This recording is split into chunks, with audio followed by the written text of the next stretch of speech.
Upleta Gandhi marketing યાર્ડમાં ઘઉંની જણસની મબલક પ્રમાણમાં આવક જોવા મળેલ. ઉપલેટા તાલુકાના ખેડૂતોએ પોતાના ખેતરમાં ઘઉંનું વાવેતર કરવામાં આવ્યું અને ઘઉં, એરંડા, ચણા, ધાણાની જણસે તૈયાર થતા ઉપલેટા ગાંધી માર્કેટિંગ યાર્ડમાં ખુલ્લી બજારમાં વેચવા માટે આવી પહોંચ્યા.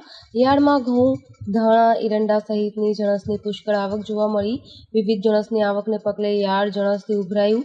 ઘઉંના ભાવ 450 થી 490, એરંડા 1000 ગુણીને 3500 મળને 1150 થી 1210 સુધી ભાવ બોલાયા. ઘઉં, એરંડા, ચણા જેવી જણસીનો ભાવ ખુલ્લી બજારમાં ભાવ મળી રહ્યો છે.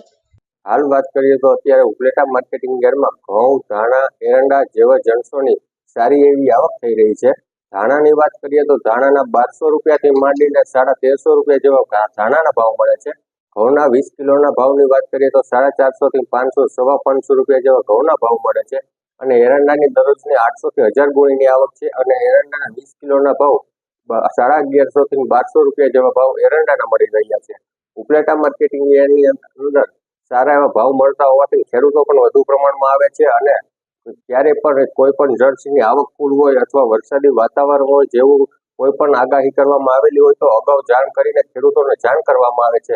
કારણ કે ખેડૂતો કોઈ હેરાન ન થાય અને પરેશાન ન થાય એટલા માટે ઉપલેટા માર્કેટિંગ યાર્ડ ગમે ત્યારે ખેડૂતો માટે એની ટાઈમ ખુલ્લું છે. અને ઉપલેટા માર્કેટિંગ યાર્ડમાં ખેડૂતોને સારી એવી સવલતો આપવામાં આવશે. ઘઉં અને એરંડાના મને સારા ભાવ મળ્યા છે અને આ યાર્ડની વ્યવસ્થા પણ સારી છે. જેવો તો પણ એવા રોકડા રૂપિયા મળે છે જેથી માર્કેટ યાર્ડમાં ખેડૂતોને વેચવાની વધુ આગ્રતા રાખવી. Bureau report, Arshibhai Ahir, Upleta.